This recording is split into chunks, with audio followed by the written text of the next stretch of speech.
I know the flight crew on this flight. You are not the captain, so get out of here before I call security to drag you out. Mom, step away from the aircraft. The woman's voice sliced through the quiet terminal like cold steel. Gate C was still half asleep under the pale yellow airport lights. Suitcase wheels rolled across polished tile. Coffee machines hissed somewhere in the distance. Boarding announcements echoed through the ceiling speakers. And in the middle of all that ordinary noise, a black female captain had just been stopped from boarding her own airplane. Monica Hayes stopped walking. Not fast, not slow, just stopped. Her Navy captain's jacket sat perfectly across her shoulders. Her badge reflected the harsh white terminal lights. A small black carry-on rested beside her leg. Everything about Monica looked controlled, precise, professional. The flight attendant blocking the jet bridge crossed her arms tighter. Susan Whitmore, 58 years old, almost 20 years with Skylink Airways. Susan looked Monica up and down the same way people inspect someone they already decided does not belong. "I'll ask you again," Susan said. "Where exactly do you think you're going?" Monica lifted her eyes from the tablet in her hand. "I'm the captain assigned to Flight 728, she replied calmly. "Monica Hayes." Susan laughed, not a warm laugh, the kind meant to embarrass someone in public. "Honey." Susan tilted her head slightly. "I've worked this route for almost 20 years. I know every crew member on this flight." Her eyes settled on Monica's face for one extra second. "And you are not the captain." A quiet tension spread across Gate C-14. The young gate agent behind the counter looked up from his monitor. A businessman in a Navy suit turned his head. A mother bouncing a sleepy toddler froze mid-motion. Monica did not change expression. She had seen that look before, in boardrooms, in military briefing rooms, during FAA inspections. The look people give when they decide you do not belong before you even speak. "I am the assigned captain for this aircraft," Monica repeated. Her voice stayed level. "If you need verification, I can show you my credentials." Susan did not look at the badge. She looked at Monica, then stepped closer. "You know the funny thing?" Susan said quietly. "People these days think putting on a uniform makes everyone believe them." The gate agent, Tyler, swallowed hard. He had only been working there for 3 weeks. But even Tyler could feel something deeply wrong unfolding in front of him. Monica reached toward her chest for her captain's badge. The movement was slow, deliberate. The metal insignia caught the overhead lights. And then Susan grabbed it, hard enough to rip the clip loose from Monica's jacket. The badge hit the floor with a sharp metallic crack. Nobody moved. An older couple near the boarding lane stared in disbelief. The businessman lowered his phone from his ear, and Monica stood completely still. Susan held the badge in her hand like it was fake. "People like you," she said, "will wear anything to get into places you don't belong." The air changed. Tyler felt his stomach tighten. He looked at Monica, waiting for her to explode, waiting for her to yell, waiting for the whole thing to fall apart. But Monica only looked directly at Susan. Her eyes did not flare, her voice did not rise. It was the face of someone who had spent years mastering herself while other people were allowed to lose control. "Give me my badge back," she said quietly. Susan laughed again, louder this time. "No," she snapped. "I'm calling security." Then she turned toward the gate intercom, pressed the button. Static crackled through the speaker system. "Attention, please. We are currently handling a security situation at Gate C-14. Passengers, please remain clear of the boarding area." The word security moved through the terminal like an electric shock. Heads turned immediately. Phones came out. A teenager near the windows pulled out his earbuds. An elderly veteran stood from his chair. A woman on a business call slowly lowered her laptop. And every single one of them looked at Monica Hayes, a black woman in a captain's uniform, being labeled a threat. Monica heard footsteps approaching fast behind her. Jordan Brooks appeared from the jet bridge hallway. Tall, tired, pilot jacket half-zipped. He stopped dead the second he saw the scene. Jordan frowned. "What the hell is going on?" Susan pointed directly at Monica. "This woman is trying to access the cockpit." Jordan blinked once, looked at Monica, then at the badge in Susan's hand. The color drained from his face. "That's Captain Hayes," he said immediately. "She's the assigned captain on this flight." Susan crossed her arms tighter. "Jordan, don't be naive. What are you talking about? Jordan stepped forward. I've flown with her 3 times. People like you always protect each other, Susan muttered. The sentence landed hard. Jordan went silent. Tyler went silent. Even the older couple near boarding looked stunned. Near the window, a teenager lifted his phone higher and started recording openly now. Monica still did not move, but something changed behind her eyes. Not anger, decision. She bent down slowly and picked the badge up from Susan's hand. This time Susan let go. Monica clipped it carefully back onto her jacket. Then she opened her wallet, pulled out a second credential, white card, FAA seal, bold black lettering across the center, Director of Flight Safety. Jordan saw it first. His breath caught. Tyler looked over his shoulder. His face turned pale, and Susan, for the first time since this started, said absolutely nothing. Because the woman she had just humiliated in front of an entire gate full of passengers was not just the captain of this aircraft. She was the person with the authority to freeze the airline's entire fleet. Susan Whitmore stared at the credential in Monica's hand like her brain refused to process what her eyes were seeing. The terminal noise seemed farther away now, muted, distorted. A boarding announcement echoed somewhere down the concourse. A child cried near a coffee stand. The smell of burned espresso drifted through the air. But inside gate C-14, nobody moved. Jordan Brooks looked between the two women carefully. He knew Monica well enough to recognize the danger in her silence. Not emotional danger, professional danger. Monica Hayes was not the kind of person who exploded. She documented. And people like Susan rarely understood the difference until it was too late. Susan finally cleared her throat.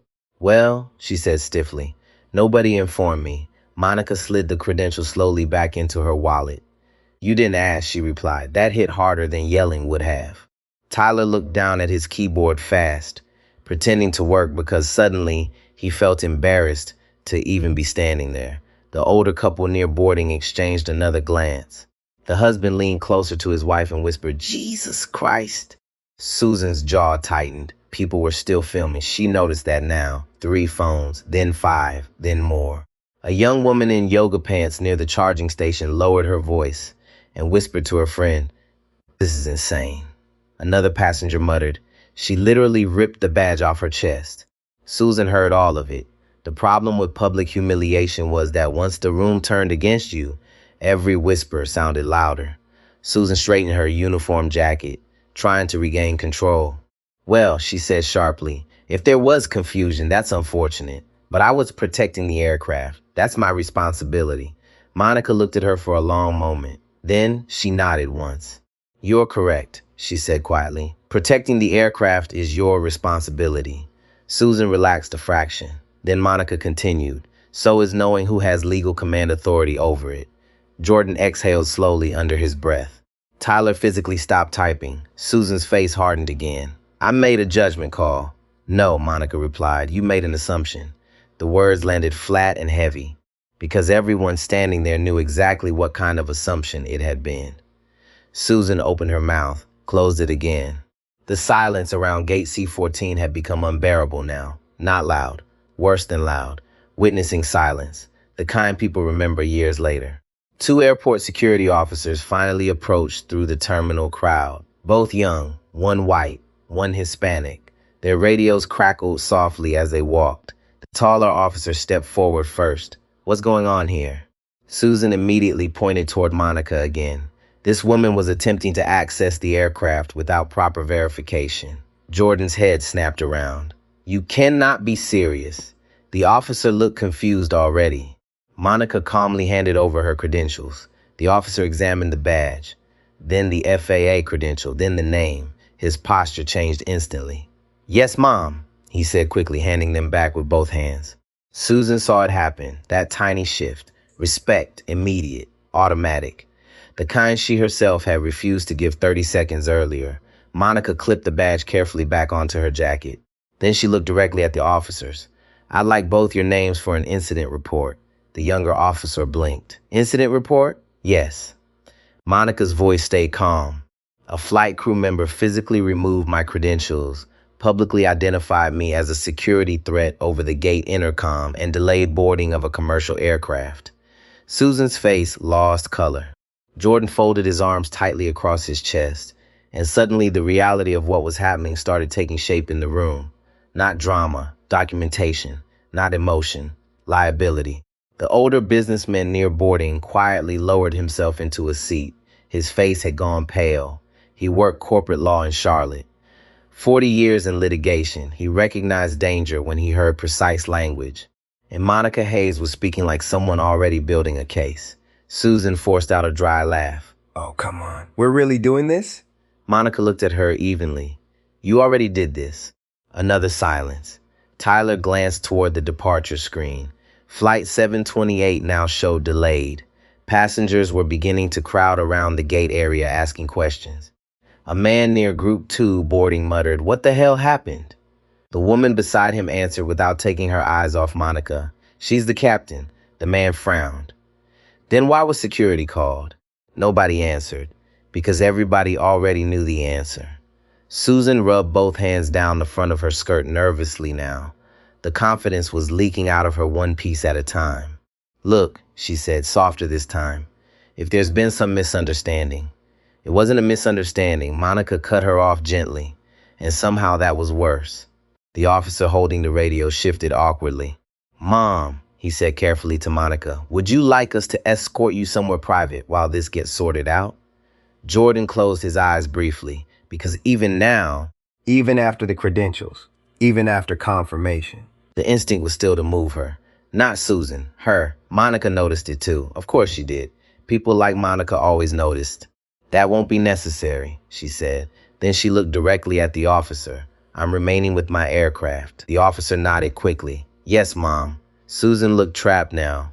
For the first time all morning, she looked old. Not physically, morally. Like someone suddenly realizing the world they relied on no longer worked the way it used to. A phone camera moved closer. A teenager in a gray hoodie stepped forward carefully. Excuse me, Captain? Monica turned slightly. The teenager swallowed hard. "My mom's a pilot," he said quietly. "I just want to say, what happened to you wasn't right." The terminal went still again. Monica looked at him, really looked at him. And for the first time since this started, something in her expression softened, just slightly. "What's your name?" she asked. "Ethan." "How old are you, Ethan?" 16. Monica nodded once. "Then remember this when you're older," she said calmly. "Authority without respect is just noise, and assumptions can damage people faster than facts ever can." Ethan nodded immediately, like he would remember that sentence for the rest of his life. Susan looked away, because the worst part was no longer the embarrassment. It was the realization that everyone watching had started measuring her against Monica and finding her small. Tyler's screen suddenly flashed incoming call. Operations. His stomach dropped. He answered quickly. "Gate C14, this is Tyler." The voice on the other end spoke fast. Tyler's eyes widened immediately, then widened more. He looked up slowly toward Monica. "Yes, sir," he said quietly into the headset. She's here. Jordan saw Tyler's face change and muttered under his breath, "Oh boy." Tyler swallowed, then covered the receiver with his hand. "Captain Hayes." The entire gate looked at him. Tyler's voice cracked slightly. "The vice president of operations is on the line for you." Susan's shoulders visibly dropped. Because people at Monica's level did not receive direct calls from airline executives before sunrise, unless they carried serious power. Monica took the phone calmly. Hayes speaking. The terminal was so quiet people could hear the faint voice through the receiver. Then Monica listened, expression unreadable. No anger, no victory, just focus. Finally she answered, "Yes, sir, pause, I understand." Another pause. Then one final sentence, "No, I don't want an apology right now." Her eyes lifted slowly towards Susan. "I want every record preserved exactly as it happened." Monica's words did not echo through the speaker, but they changed the room anyway. Every record preserved exactly as it happened. Susan heard it. So did Jordan. So did Tyler, who suddenly sat straighter behind the gate counter, as if the keyboard in front of him had become evidence. The vice president of operations kept talking on the line. His voice was low, but the tone carried enough weight to make Tyler stop breathing for a second. Monica listened without interrupting. That was one of the things people misunderstood about real authority. It did not rush. It did not need to fill silence. It listened, measured, and then moved. Yes, Monica said. The badge was physically removed. A pause. Yes, in front of passengers. Another pause. No, boarding has not resumed. Susan's face tightened at each answer. Her hands, which had been folded neatly in front of her uniform, began to rub together. Once, twice. Then she caught herself and stopped. The older man in the veteran's cap watched her closely. He had spent his life around people who pretended not to be afraid. He recognized the signs. The stiff jaw, the dry blink, the way a person suddenly becomes very aware of their own hands. Susan was afraid now. Not of Monica's anger, of Monica's accuracy. Jordan stepped closer to Monica, but not too close. He stood just behind her left shoulder, quiet, solid, present. He had seen captains lose control over much less. He had seen men throw clipboards, slam doors, bark orders until everyone around them shrank. Monica did none of that. She held the phone to her ear with one hand and opened her tablet with the other. Her thumb moved across the screen. Smooth, fast, precise. Incident log. Timestamp. Gate C14. Flight 728. Assigned aircraft. Crew present. Security response. Badge removal. Public threat announcement. Her fingers did not tremble, but inside something old and tired pressed against her ribs. Not fear, not humiliation. Something deeper. The exhaustion of having to be calm because everyone was waiting for a reason to call her difficult. Monica knew that feeling too well.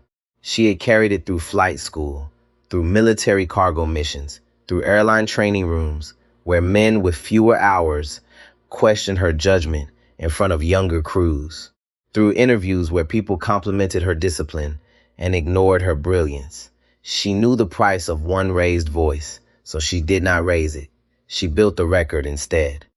Across the gate, Susan turned toward the taller security officer. "This is getting completely blown out of proportion," she said under her breath. "I had a concern. That's all.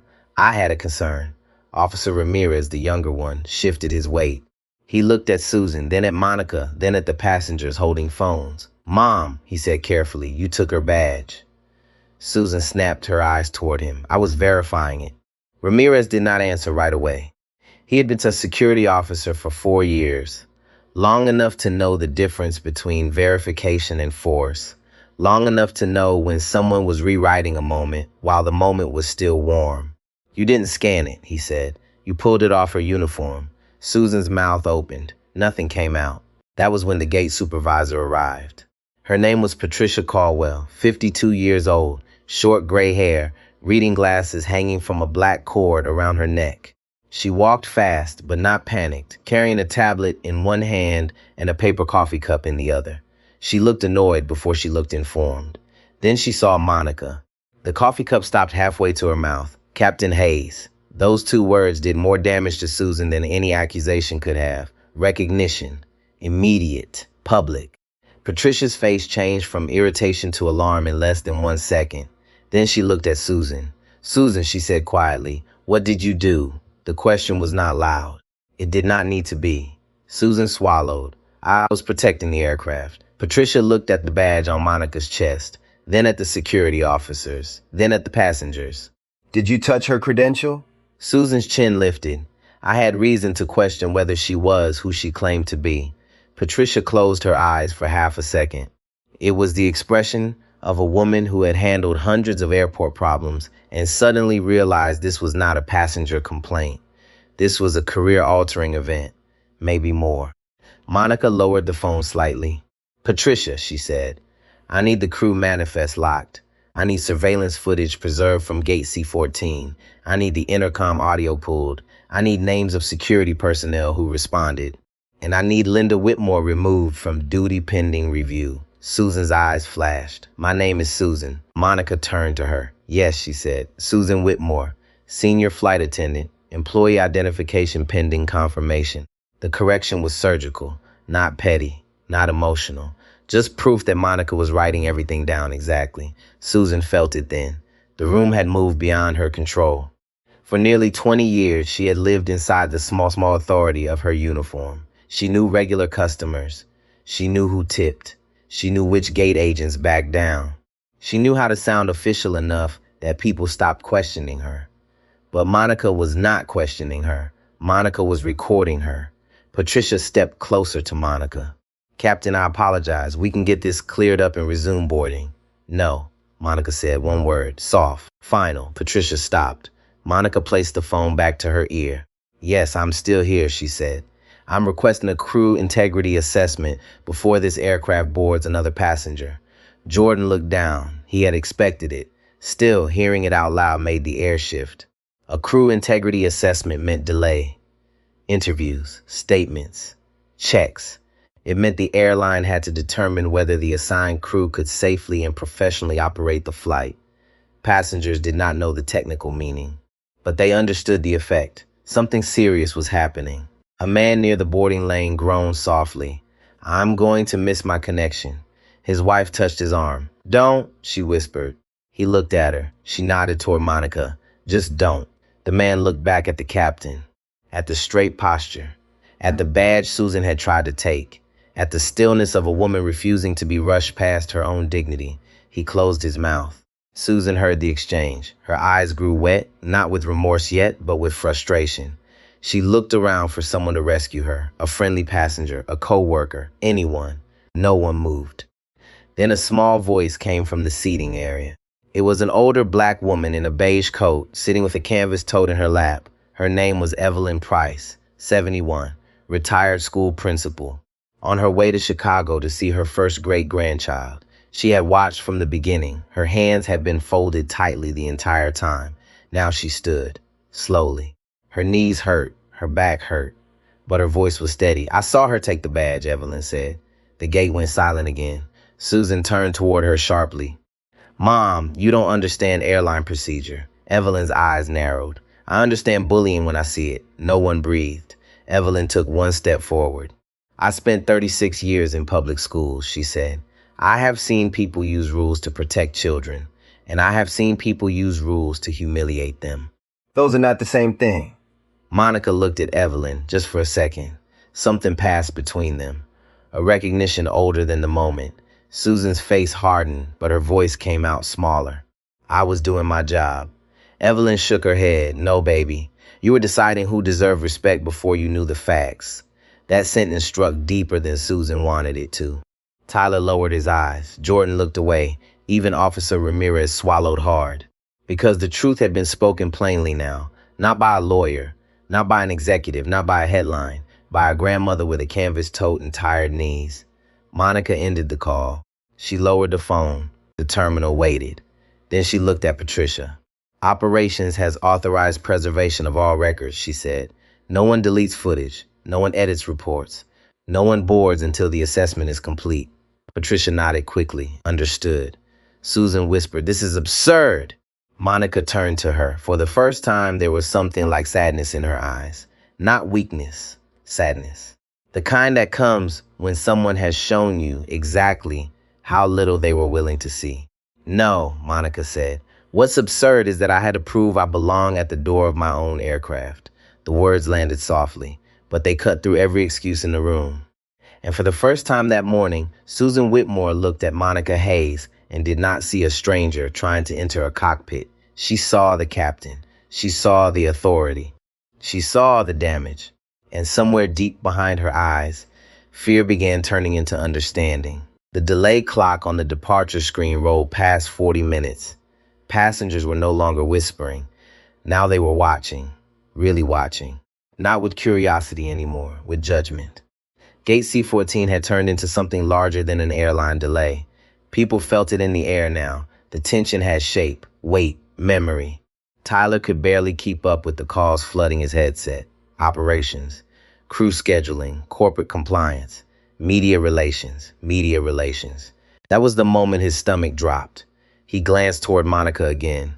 She stood near the boarding scanner with her tablet tucked against one arm, answering questions from Patricia in short, controlled sentences.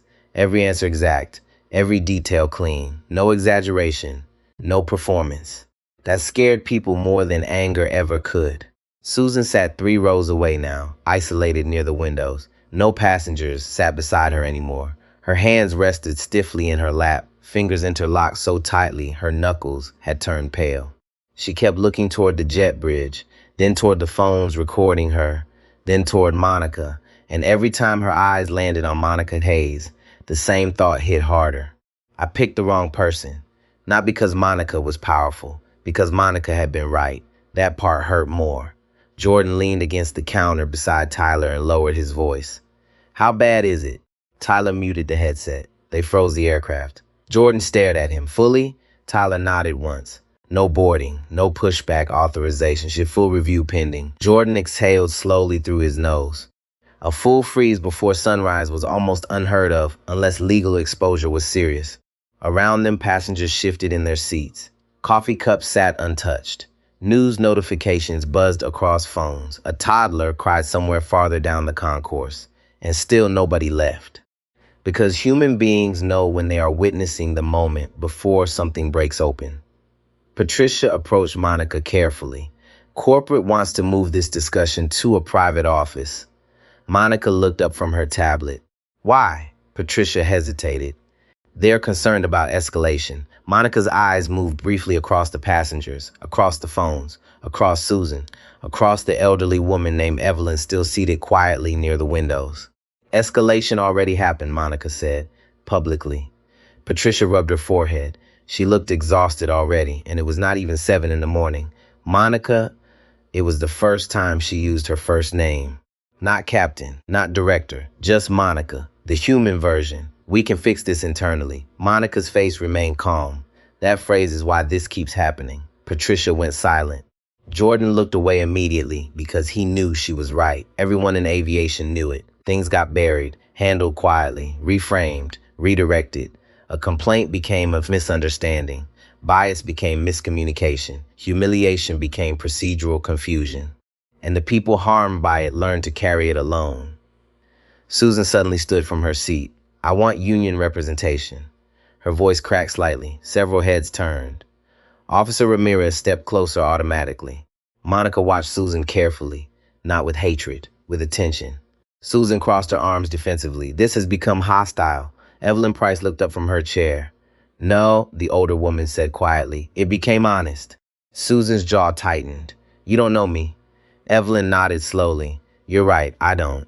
Then she looked directly at Susan. But I know what fear looks like when it turns into cruelty. The words hit harder than anyone expected. Susan looked away first. Near the charging station, Ethan still held his phone in both hands.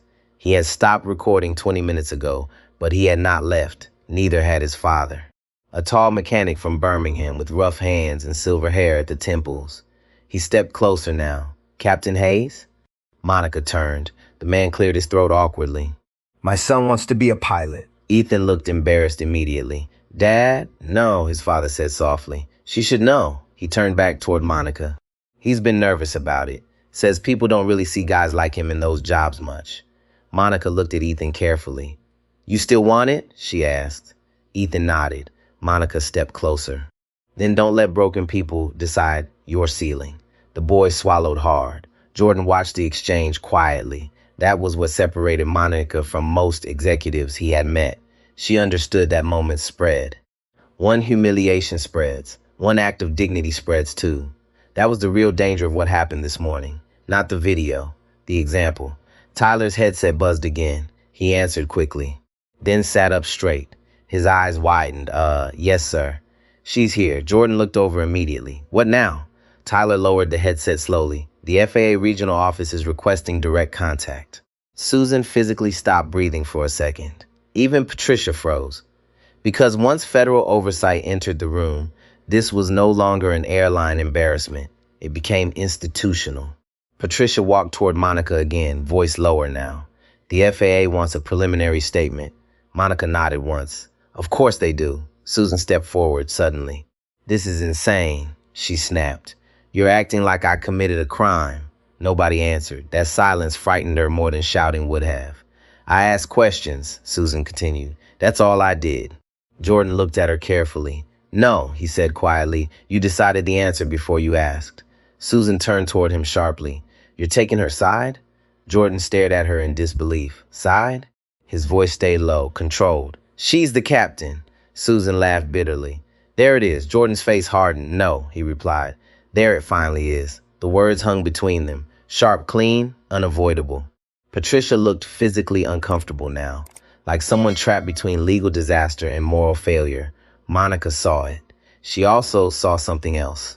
Tyler avoiding eye contact because he felt guilty for not stepping in sooner. Officer Ramirez replaying the badge incident in his head.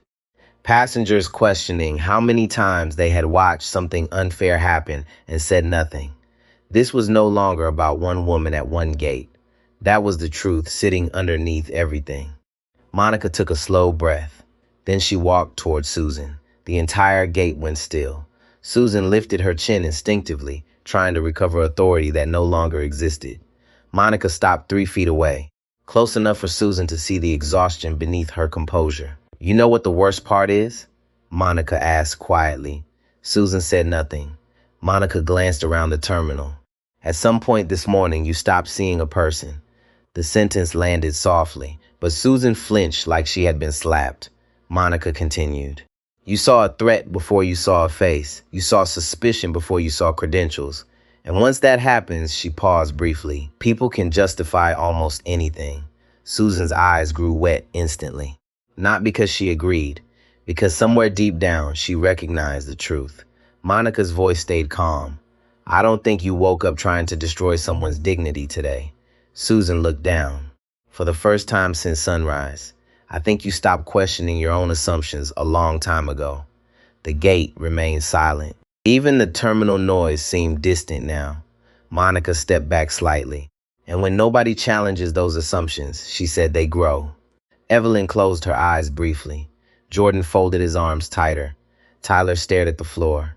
Because every person standing there knew Monica was no longer talking only about Susan Whitmore. She was talking about systems, habits, silence, power.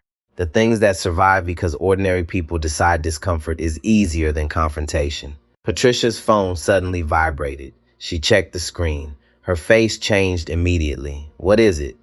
Jordan asked. Patricia looked up slowly. "The video's online." A cold wave moved through the gate.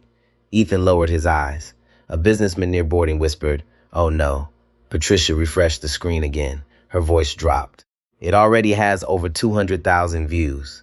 Susan sat down hard in the nearest chair, like her knees gave out all at once. And Monica Hayes finally understood something important. This morning was no longer contained inside Gate C-14. Now the whole country was walking into the terminal with them. Within 30 minutes, the video was everywhere. Phones buzzed across the terminal like insects. Passengers refreshed their screens over and over. News alerts appeared. Social feeds exploded. Somebody near Gate C-11 said the clip had already reached national aviation forums. Tyler looked pale, staring at his monitor. "They reposted it," he whispered. Jordan rubbed both hands over his face. "How bad?" Tyler turned the screen slightly. A frozen image filled the display. Susan grabbing Monica's badge. Monica standing still. The caption underneath read, "Black female captain stopped from boarding her own plane." Jordan closed his eyes. Jesus. Across the gate, Patricia's phone would not stop vibrating. Corporate legal, public relations, labor relations, FAA compliance. Every department that usually stayed hidden behind conference room doors was suddenly awake before sunrise. And all of them wanted answers. Susan sat alone near the windows, staring at the floor. Her shoulders had collapsed inward now. The sharp authority she wore earlier had drained away, leaving behind someone smaller, older, human, but not harmless. That was the complicated part. People in the terminal were beginning to split into camps. Some passengers looked furious at Susan. Others looked uncomfortable. A few defended her quietly. She was just being cautious. She didn't know. These days you have to be careful. Monica heard every version. She always did, because the language people used after causing harm often mattered more than the harm itself. Careful, concerned, procedure, words that sounded clean enough to hide ugly things inside them. Evelyn Price sat quietly near the charging station, hands folded over her cane now. She watched the younger passengers argue under their breath. Then she shook her head slowly. "People always rush to defend dignity after they help destroy it," she murmured. Ethan heard her. "So what are people supposed to do?" he asked quietly. Evelyn looked up at him, interrupted sooner. That answer stayed with him. Near the gate desk, Monica continued typing into her incident file. every movement controlled, every sentence factual. Jordan watched her carefully. You haven't stopped working for 1 second, he said softly. Monica kept her eyes on the screen.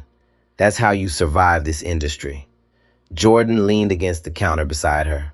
No, he replied. That's how you survive people. For the first time all morning, Monica paused, just briefly, because he understood something most people never did. Pilots trained for emergencies, engine fires, hydraulic failures, cabin depressurization.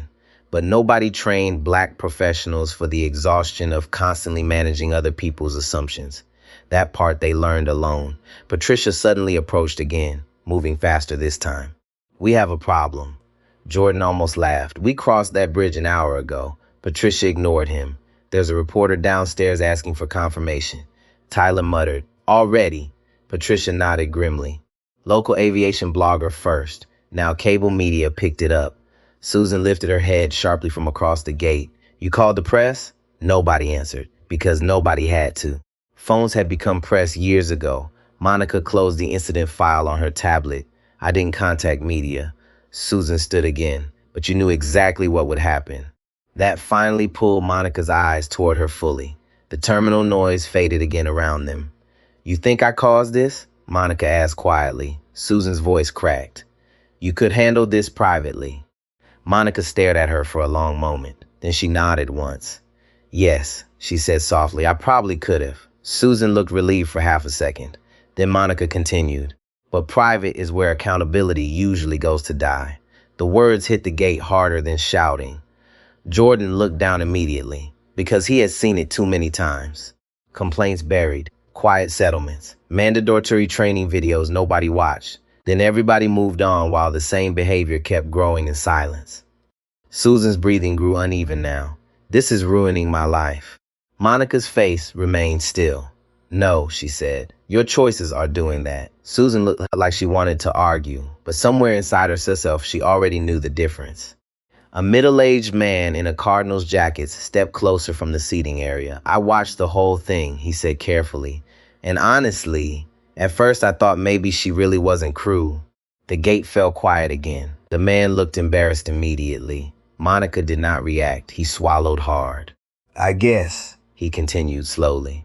I realize how fast people decide things when they think someone doesn't fit the picture in their head. Nobody mocked him. That was the strange thing about truth spoken honestly. It softened rooms. The man rubbed the back of his neck awkwardly. My daughter's a surgeon, he said. People still ask her if she's the nurse. Evelyn nodded slowly from her seat. There it is. The man looked at Monica. I'm sorry. Monica studied him carefully. Unlike Susan, this man was not defending himself. He was examining himself. That mattered.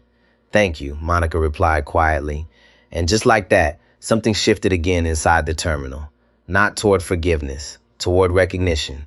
Patricia's phone rang once more. She answered immediately. Yes, sir. Yes, she's here. Her expression tightened instantly. Then she turned her toward Monica. The chief executive officer wants a direct update. Several passengers looked up at once. Even Susan blinked.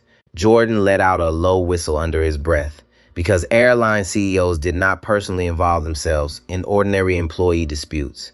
Not before breakfast. Patricia lowered her voice. He's asking whether you intend to formally escalate. Monica took a slow breath. The terminal waited. She already knew the answer, but saying it out loud would change everything. Jordan watched her carefully. He knew that look. Monica was thinking beyond herself now, beyond humiliation, beyond anger. She was thinking systemically. That was always the frightening thing about highly disciplined people. When they finally chose to act, they rarely acted emotionally. They acted structurally. Monica finally spoke. Yes, she said. Patricia's shoulders dropped slightly. Monica, this isn't about punishment. Then what is it about? Monica looked around the gate slowly. At Ethan. At Evelyn. At Tyler still replaying the moment in his head. At passengers suddenly questioning their own instincts. At Susan unraveling under the weight of public exposure. Then Monica answered. It's about interruption. The word hung in the air. Patricia frowned slightly. Monica continued calmly. If behavior like this only gets corrected privately, it survives publicly. Nobody spoke, because every person standing there understood exactly what she meant. Monica stepped closer to the windows overlooking the runway. Outside, dawn was finally breaking over the tarmac. Orange lights stretched across parked aircraft. Fuel trucks moved slowly below. Ground crews crossed beneath flashing beacons. The airport looked peaceful from far away. But Monica knew institutions could look polished while carrying rot underneath. That was true in aviation, in hospitals, in schools, everywhere. Behind her, Susan's voice came smaller now. I said I was wrong. Monica turned slowly. No, she replied. You said things got out of control. Susan opened her mouth, stopped. Because Monica was right again, there had not been a real apology yet. Only panic. Only consequences. Only fear. Monica's voice softened slightly. A real apology begins before someone loses power. Susan's eyes filled immediately. This time she looked less defensive, more tired, more exposed. Like a woman realizing she had spent years confusing authority with superiority. Patricia suddenly stepped away to answer another incoming call. His monitor refreshed automatically. His eyes widened. Oh my God. Jordan looked over. The video had crossed 3 million views, and underneath it, thousands of comments were pouring in from pilots across the country. Female pilots, black pilots, veterans, flight attendants. Story after story. Gate confrontations, questioned credentials, passengers assuming they were not qualified. Jordan stared at the screen quietly. It wasn't just her, he murmured. Monica heard him. Of course she did. That was the moment the full weight of the morning settled over her. This had never been only about one badge at one gate. The country had been waiting for someone to finally leave the camera running long enough for people to see the pattern clearly. By 8:30 in the morning, Skylink Airways had stopped pretending the situation was temporary. 3 additional corporate officers arrived at Gate C-14 within 20 minutes. Dark suits, company badges, tight faces. Passengers noticed immediately. Airports teach people how to recognize hierarchy without words. The faster someone walks, the quieter the people around them become. A man named Richard Sloan stepped out first, Senior Vice President of Corporate Operations, 61 years old, former Air Force logistics officer, reputation for solving problems before shareholders ever heard about them. The moment Richard saw Monica Hayes standing beside the frozen gate, his expression changed. Not surprise. Concern. Real concern. He walked directly toward her without acknowledging anyone else first. Captain Hayes. Monica nodded once. Richard. Susan watched the interaction carefully from her chair. That single exchange destroyed the last illusion she still had. These people did not see Monica as an employee caught in controversy. They saw her as someone important enough to protect. Richard lowered his voice. I just came from emergency leadership briefing. Monica crossed her arms lightly. And? Richard exhaled. The board is panicking. Jordan looked down immediately. Tyler pretended not to hear, but everybody heard. Board. That word traveled through the gate like electricity. Richard continued quietly. The video crossed 8 million views in less than 3 hours. National outlets picked it up. Congressional aviation staffers are already requesting statements. Patricia closed her eyes briefly. Susan's breathing became shallow again. Richard glanced toward the passengers, still recording everything. Then back at Monica. We need to move this somewhere private. Monica's answer came instantly. No.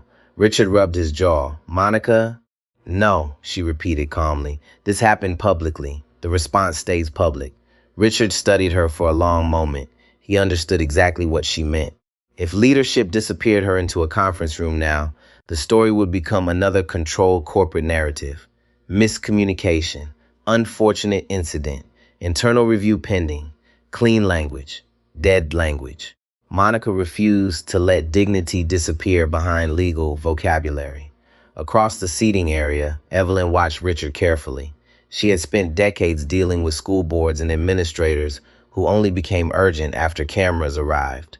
She recognized the posture immediately. Damage control, not accountability. Richard turned slightly towards Susan.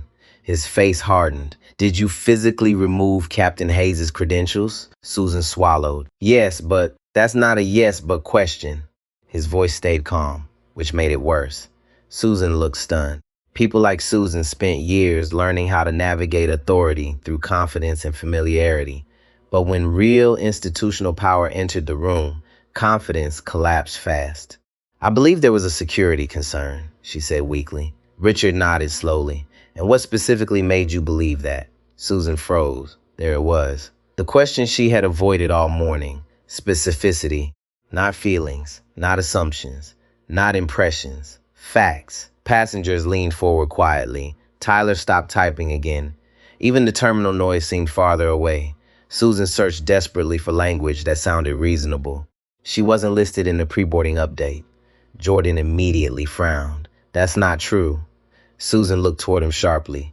Jordan stepped forward. Operations switched captains at 4:55 this morning after Captain Lanning reported chest pain. Richard turned toward Patricia. Patricia nodded immediately. She was updated in the system. Richard looked back at Susan. Then why did you continue challenging Captain Hayes after confirmation? Susan opened her mouth. Nothing came out because everybody standing there already knew the real answer. And for the first time that morning, Susan realized something terrifying. Silence sounds different when people stop helping you maintain the lie. Richard glanced toward Monica again. What do you want? The question shifted the entire atmosphere. Not what do you need, not what can we offer. What do you want? Because everyone now understood Monica held leverage. Real leverage. Monica took her time answering. Outside the terminal windows, a baggage cart rolled beneath the sunrise. Aircraft lights blinked across the tarmac.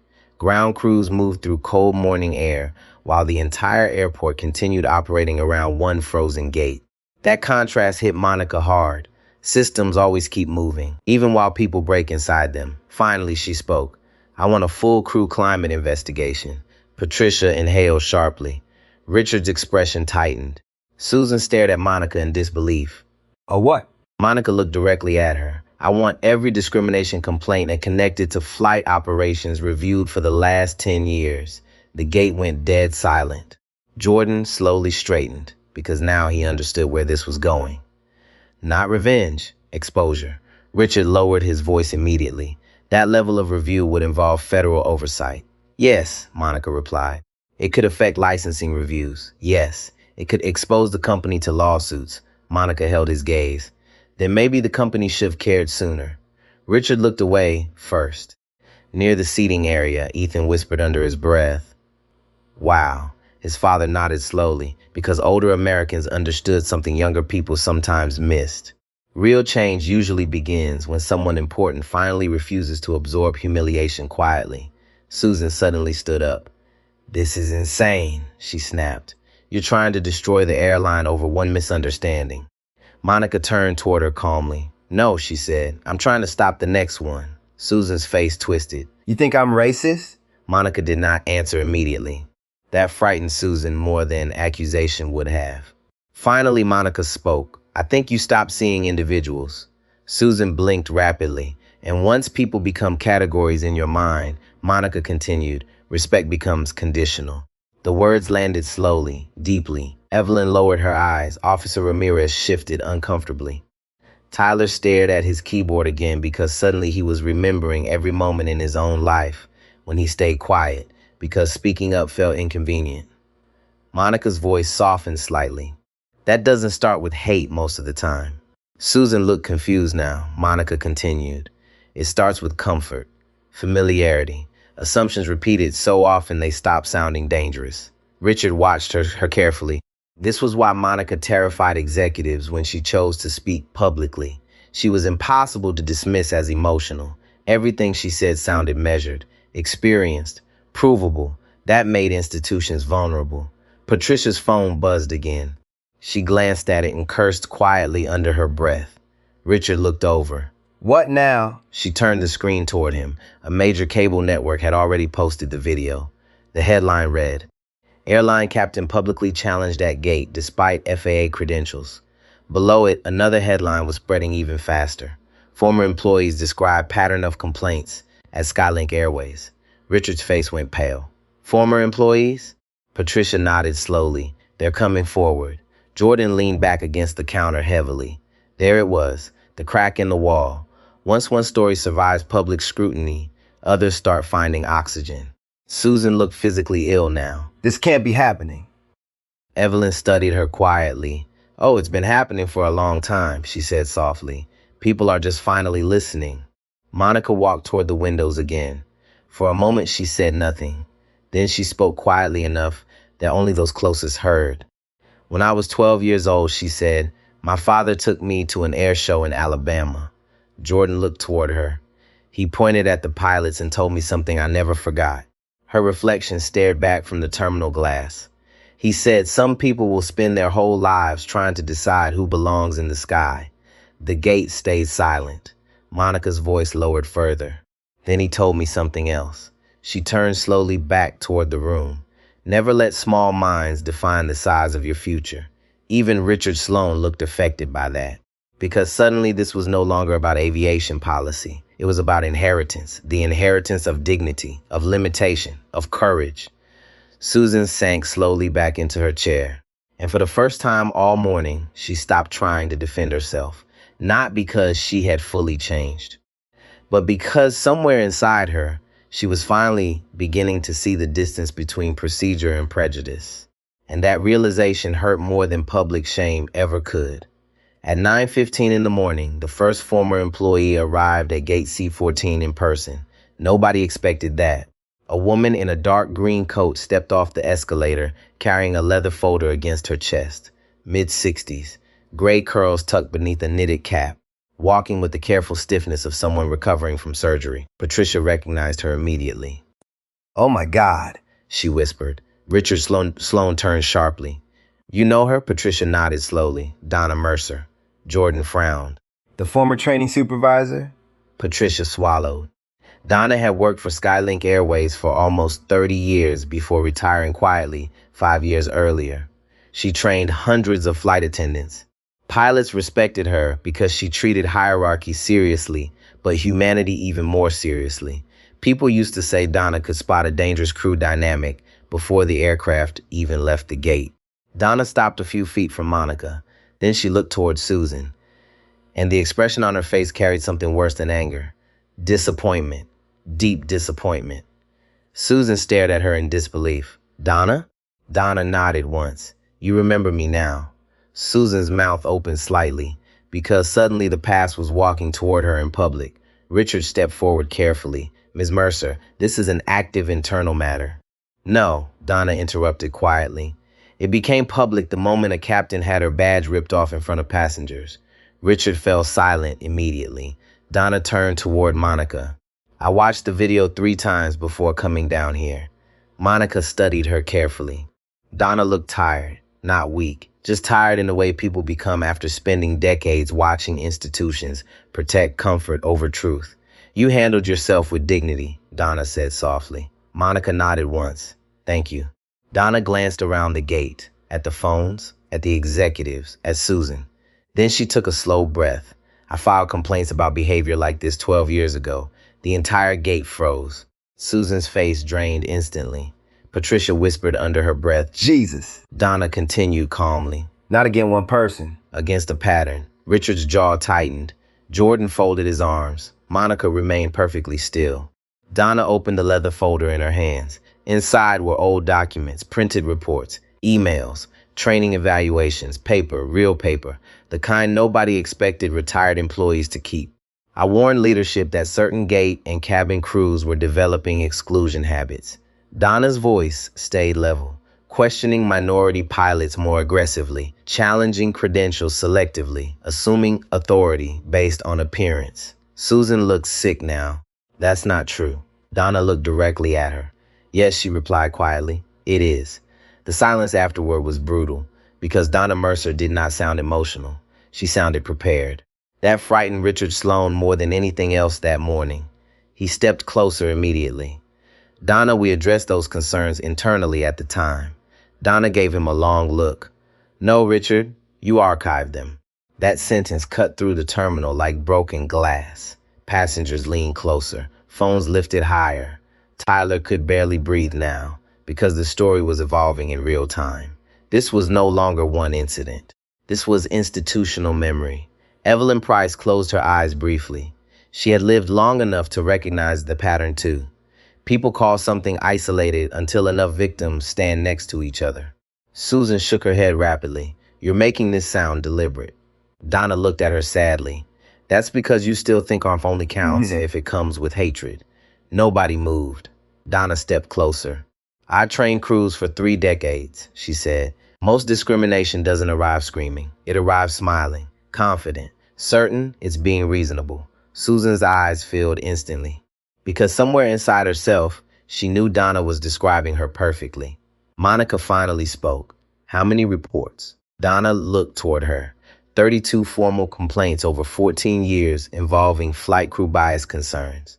Richard closed his eyes briefly. Patricia turned pale. Jordan muttered, "Oh my God." Donna nodded slowly. And those are only the ones people felt safe enough to file. That landed hardest of all. The hidden number. The quiet number. The people who stay silent because survival felt safer than honesty. Monica looked down for a moment. Not out of weakness. Out of recognition. Because she knew exactly how many talented people left industries quietly after deciding dignity cost too much. Tyler suddenly removed his headset completely. Nobody noticed at first. But he was shaking slightly. Patricia looked over. Tyler? He swallowed hard. There was another captain. The room turned toward him. Tyler looked terrified now, like someone standing at the edge of a decision. She flew through here last year, he said softly. Black woman, senior pilot. Monica watched him carefully. Tyler continued. Passengers questioned whether she belonged in first class while she was deadheading. Richard's face hardened. Was it reported? Tyler nodded weakly. I overheard gate staff joking about it afterward. Patricia whispered, "Why didn't you say anything?" Tyler's eyes dropped. Because everybody laughed. No one answered. Because that was how culture survived. Not through monsters. Through audiences. Jordan leaned heavily against the counter now. He suddenly felt exhausted. Not by the scandal. By the realization that good people around him had normalized small humiliations for years because confronting them felt socially uncomfortable. Monica looked toward Tyler. You're saying something now. Tyler nodded slowly. Yeah. Monica's voice softened slightly. That matters. Tyler looked like he might cry from relief hearing that. Not because he was innocent. Because somebody still believed people could choose differently once they understood better. Richard's phone rang again. This time he answered immediately. Yes, sir. His expressions changed within seconds, then changed again. Worse. When he lowered the phone, his face looked 10 years older. What happened? Patricia asked quietly. Richard stared toward Monica. The Department of Transportation requested formal cooperation. Jordan muttered a curse under his breath. Patricia looked stunned. Federal transportation oversight entering publicly meant investigations could spread far beyond one airline. Susan sat completely motionless now, like her body no longer knew how to respond. Richard rubbed both hands over his face. They're asking whether leadership ignored prior warning signs. Donna gave a small, humorless laugh. Well, she said quietly, that shouldn't take long to answer. No one challenged her, because no one could. Near the windows, Ethan looked overwhelmed now. He glanced toward his father. This is huge. His father nodded slowly. Son, he murmured, most big things start with small things people tolerated too long. Monica heard that, and for a second, her father's voice returned to her again. Never let small minds define the size of your future. The words had carried her through military academies, empty hotel rooms, brutal evaluations, and quiet loneliness. But standing here now, Monica realized something else. Her father had not only been teaching survival, he had been teaching responsibility. Because when someone finally reaches power after years of exclusion, silence becomes its own kind of betrayal. Susan suddenly looked toward Monica again, this time differently, not defensively, almost desperately. I didn't know, she whispered. Monica studied her carefully. No, she replied softly. You didn't want to know. Susan lowered her eyes immediately. And that was the first truly honest moment she had all morning. Not because she fully understood the damage yet, but because denial was finally cracking open under the weight of witnesses, history, and truth. Donna closed her folder slowly. Then she looked around the terminal, at the cameras, at the executives, at the passengers still seated long after they could have walked away. You know what scares institutions most? She asked quietly. Nobody answered. Donna looked directly at Richard Sloan, patterns with proof. The terminal went silent again. Outside, another aircraft lifted into the morning sky, clean, controlled, powerful. Inside Gate C-14, the people standing beneath it were finally beginning to understand something much heavier. The real danger had never been one angry employee. It was how many people had quietly learned to look away together. By 10 in the morning, the airport no longer felt like an airport. It felt like a courtroom without walls. Passengers who had missed connections stayed anyway. Airline employees from nearby gates drifted closer, pretending to check schedules while secretly listening. Airport police stood farther back now, not intervening, only observing. Everyone sensed the same thing. Something irreversible had started. The giant departure screen above Gate C-14 still flashed delayed in red letters. But nobody was asking about departure times anymore. They were asking questions much bigger than a flight. Richard Sloan stood near the windows, speaking quietly into another phone call. His voice had become tighter with each hour. Yes. Pause. I understand the exposure. Another pause. No, sir. I don't believe containment is possible anymore. Containment. Jordan heard that word and looked away.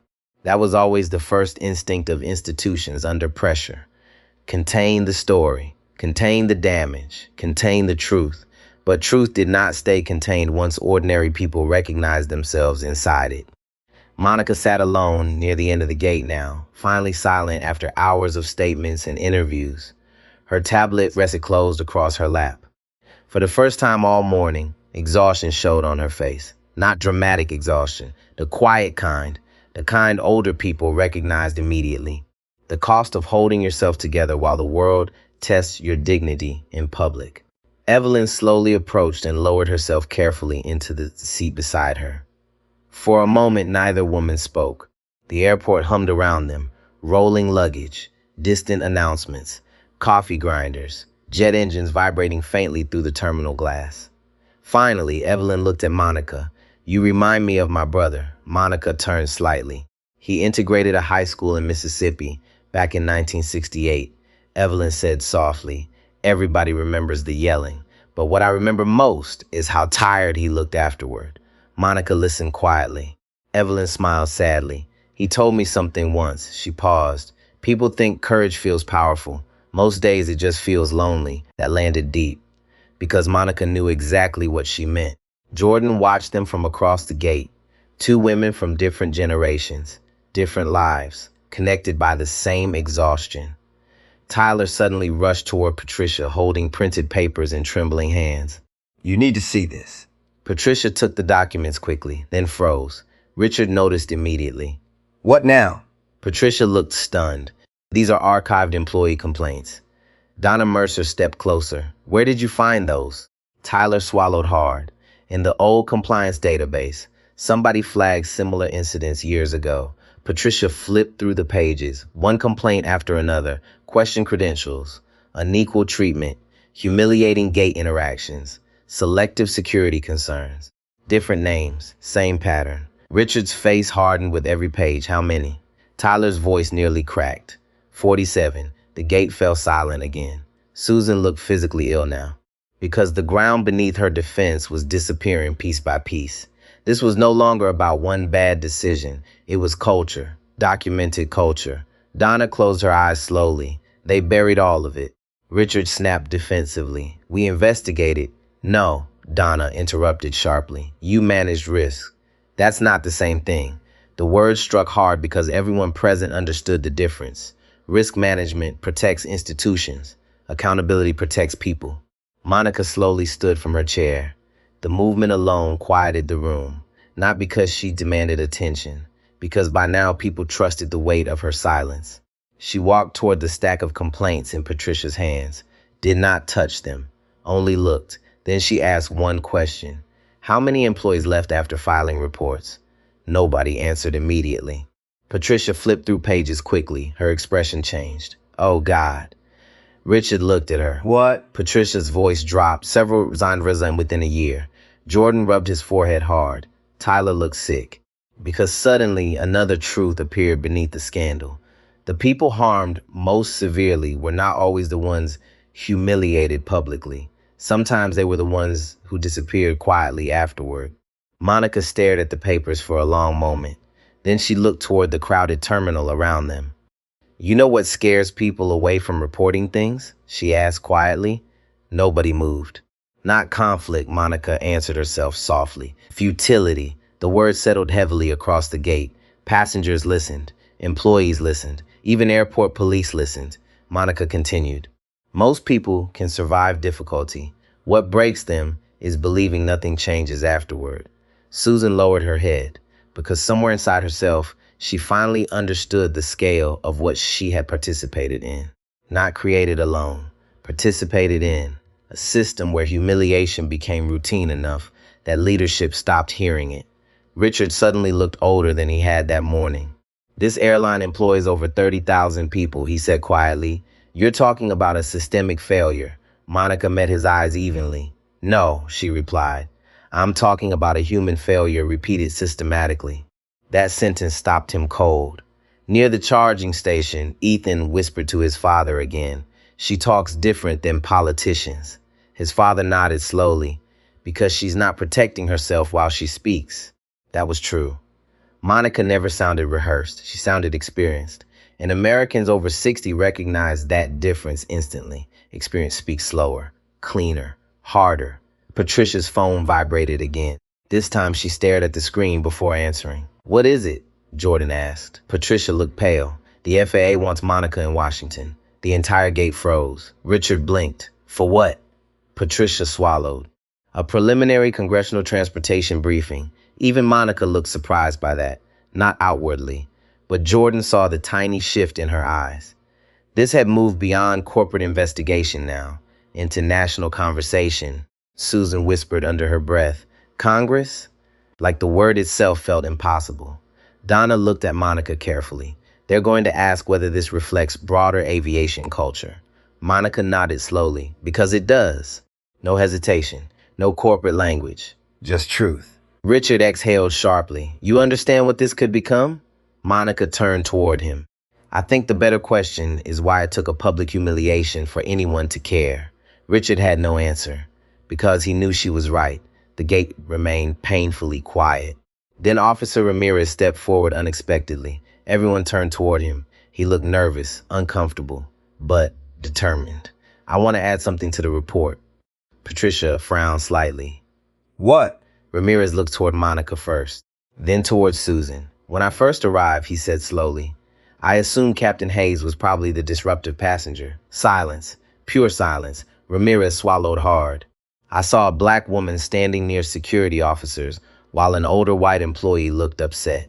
He lowered his eyes briefly, and my brain filled in the story before facts did. Susan stared at him. Passengers stared at him. Ramirez continued quietly. I corrected myself once I saw credentials, but that first assumption still happened. Monica watched him carefully. And you're admitting it publicly, she said. Ramirez nodded once. Yes, Mom. Monica's expression softened slightly. That matters too. The officer looked visibly relieved hearing that. Because accountability offered honestly creates something different than exposure forced through shame. Evelyn smiled faintly from her chair. There it is, she murmured again. The beginning. Outside the terminal windows, another aircraft rose into the bright Georgia sky. Clean white body cutting through sunlight. Passengers inside sipping coffee, reading newspapers, living ordinary mornings. Most of them had no idea a single gate inside one airport was forcing an entire industry to look at itself honestly for the first time in years. And standing at the center of it all was a woman who never asked to become a symbol. She only refused to become invisible. 3 weeks later, Monica Hayes walked into a federal hearing room in Washington wearing the same captain's wings Susan Whitmore had ripped from her uniform. The room was colder than the airport, colder in tone too. Dark wood walls, television cameras, rows of reporters, government staffers whispering over folders thick with printed evidence. Outside the chamber, protesters and airline employees crowded the sidewalks holding signs about accountability, dignity, and workplace discrimination. Inside, nobody smiled. Monica sat alone at the witness table. No legal theatrics, no dramatic entrance. Just a black woman in a Navy airline uniform sitting beneath bright government lights, while the entire country waited to hear whether the aviation industry had been lying to itself for years. Richard Sloan sat farther behind with corporate counsel. He looked exhausted now, not polished, not commanding, exhausted. Skylink stock had dropped 12% since the incident. Internal investigations had spread across 6 hubs. Former employees kept coming forward publicly, and every new interview sounded painfully familiar. Questioned authority, unequal scrutiny, selective professionalism. The hearing chairman adjusted his glasses. "Captain Hayes," he began. Thank you for appearing voluntarily today. Monica nodded once. "Thank you for inviting me." The chairman studied the papers in front of him. "You understand this hearing concerns broader allegations regarding discriminatory conduct and institutional response failures within commercial aviation?" "Yes, sir." The room fell quiet. The chairman leaned forward slightly. "Captain Hayes, can you describe what happened at Gate C-14 in Atlanta?" Monica did not rush. She never rushed. "That morning," she said calmly, "I arrived for reassignment duty after another captain reported a medical issue. My credentials were active. My assignment was confirmed in system records. Yet before I could board my own aircraft, I was publicly treated as suspicious, despite multiple verifications." The hearing room remained silent except for camera shutters. Monica continued. "My badge was physically removed from my uniform. Security was called. Passengers were instructed to avoid me as though I represented danger. Several senators shifted uncomfortably, not because the facts were shocking anymore, because hearing them spoken plainly made the humiliation impossible to soften. A female senator from Illinois leaned toward her microphone. "Captain Hayes, at what point did you believe this incident reflected something larger than an individual misunderstanding?" Monica looked directly at her. When other pilots started telling the same story, the senator nodded slowly. Monica folded her hands carefully on the table. "That was the moment I understood this was not about one gate agent or one flight attendant. It was about pattern recognition inside institutional culture." A reporter in the second row stopped typing for a second just to look at her, because Monica did not sound rehearsed. She sounded exact. That frightened institutions more than outrage. The chairman cleared his throat. "You are currently director of flight safety for Skylink Airways. Is that correct?" Yes, sir. "And prior to this incident, had you personally received complaints involving discriminatory treatment of crew?" Monica paused, not because she lacked answers, because she understood the weight of speaking them publicly. "Yes," she said quietly. The room shifted immediately. "How many?" "Enough that I stopped believing they were isolated." Pens moved rapidly now. Camera lights brightened. Richard Sloan lowered his eyes. A senator from Texas leaned forward sharply. "Captain Hayes, are you suggesting airline leadership knowingly ignored discrimination?" Monica answered carefully.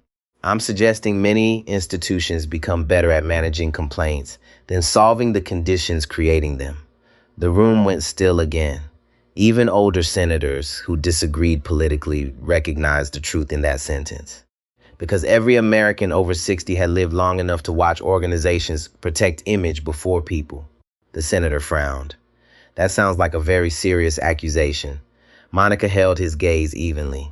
"It's a serious pattern. No emotion, no anger, just truth." That made it impossible to dismiss her as unstable or vindictive. In the back row, Donna Mercer sat quietly beside Evelyn Price.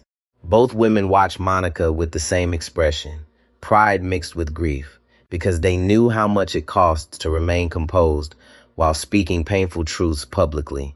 The chairman looked down at another report. "Captain Hayes, after the incident, you requested a 10-year review of crew discrimination complaints. Why?" Monica's answer came immediately, "Because cultures do not appear overnight." The chairman nodded slowly. Monica continued. "If employees repeatedly report the same experience across years and locations, then the issue is no longer personal conflict. It becomes institutional behavior." A younger senator interrupted carefully. "But many Americans watching this may ask whether people are becoming too quick to assume discrimination." Monica turned toward him fully. "That concern deserves honest discussion," she replied. The room quieted again. Monica's voice remained calm. "But I think Americans also deserve honesty about another reality." She paused briefly. "Authority is repeatedly questioned Only after certain faces walk into the room, eventually patterns become visible. The younger senator leaned back slowly, not defeated, thinking that mattered more. Outside the chamber, protesters continued chanting faintly beyond thick government windows. Inside, Monica Hayes kept speaking with the same steady rhythm that had frozen Gate C-14 weeks earlier. No performance, no slogan, just lived experience translated into careful language. Then the chairman asked the question everyone had been circling around. Captain Hayes, what do you believe should happen now? The hearing became perfectly silent. Monica looked down briefly at her captain's wings. The same wings Susan Whitmore had once held in her hand like they did not belong there. Then Monica lifted her eyes again. I think accountability has to become more uncomfortable than silence. Several reporters stopped writing completely. Monica continued softly. Right now, many professionals stay quiet because speaking costs more than enduring. Evelyn closed her eyes briefly. Donna lowered her head, because they both knew how true that was. Monica folded her hands again. If people fear retaliation, humiliation, career damage, or isolation after reporting discrimination, then institutions create silence by design whether they intend to or not. Richard Sloan looked physically wounded hearing that, because deep down he knew the system had rewarded containment for years. The chairman leaned forward carefully. And what would meaningful accountability look like to you? Monica answered without hesitation. Transparency. One word. Strong enough to fill the chamber. Not polished statements. Not hidden settlements. Not mandatory training videos no one believes in. A few quiet laughs escaped the back rows. Monica did not smile. Real transparency means admitting where cultures fail before another employee is forced to carry humiliation alone. A long silence followed. Heavy silence. The kind that settles when people realize they are hearing something true enough to outlive the news cycle. Finally, the chairman removed his glasses, slowly. Captain Hayes, he said quietly, you understand your testimony today will have national impact. Monica nodded once. Yes, sir. He studied her carefully. Are you prepared for that? For the first time all morning, Monica looked tired again. Not weak, human. I don't think anyone's fully prepared to become evidence, she said softly. The room fell completely still. Even the cameras seemed quieter somehow, because that sentence carried the weight of every person who never wanted attention. Only dignity. Monica took one slow breath. Then she added something no one in that chamber expected. I don't want people watching this hearing to hate Susan Whitmore. Several heads lifted immediately. Richard looked stunned. Even Donna blinked. Monica continued calmly. I want them to examine the habits that allowed her assumptions to feel normal. No applause came. This was not that kind of room. But something deeper moved through it. Recognition. The understanding that real leadership does not only expose failure, it asks people to confront themselves honestly too. And sitting beneath the harsh lights of a federal hearing chamber, Monica Hayes did something the airline industry had avoided for years. She forced the country to stop looking away. 6 months later, Monica Hayes walked through Atlanta International Airport again before sunrise. The terminal smelled the same. Coffee, jet fuel, floor polish, cold morning air drifting through automatic doors. But people looked at her differently now, not because she wanted attention, because the country had learned her face.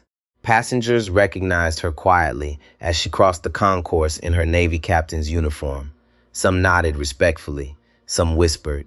A few older travelers stood straighter when they realized who had just passed them.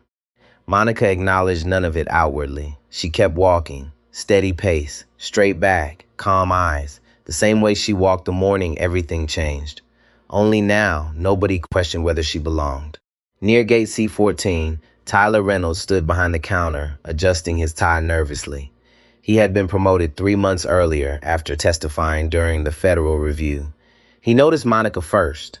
For half a second, panic crossed his face like he was reliving that terrible morning all over again. Then Monica smiled slightly. Small, real. Tyler relaxed immediately. Good morning, Captain Hayes. Morning, Tyler. His voice sounded stronger now, more grounded. Not because life became easier after the scandal, because honesty had changed him. Tyler no longer laughed quietly when coworkers made comments about passengers who looked out of place. He no longer ignored moments that felt wrong because speaking up seemed uncomfortable. People around him noticed. Cultures always notice when silence changes. Across the terminal, a young black girl about 11 years old stared wide-eyed at Monica's uniform while holding her mother's hand. The girl whispered something. Her mother smiled softly and nodded toward Monica. The child slowly walked closer, excited, nervous. "Captain Hayes?" Monica turned gently. The girl held a paperback aviation book tightly against her chest. "I saw you on television." Monica crouched slightly to meet her eye level. "What's your name, Naomi?" "You like airplanes, Naomi?" The girl nodded immediately. "I want to fly someday." Monica smiled again, this time warmer. "Then fly." Simple words. But Naomi's entire face lit up. Her mother looked emotional suddenly. "You have no idea what seeing you meant to her," she said quietly. Monica stood slowly. "Yes," she replied softly, "I probably do. That was the real aftermath nobody discussed enough. Not the headlines, not the hearings, not the stock losses. The children watching. The people who quietly changed what they believed was possible after seeing someone refuse to disappear." Near the windows overlooking the runway, Richard Sloan sat alone with a cup of untouched coffee. He looked older now, not destroyed, changed. The congressional hearings had triggered massive restructuring inside Skylink Airways. Internal complaint systems were rebuilt. Independent oversight panels formed. Anonymous reporting protections expanded nationwide. Several executives retired early. Others resigned. Susan Whitmore was no longer employed by the airline. Richard watched Monica approach slowly. "Morning. He said quietly. Morning."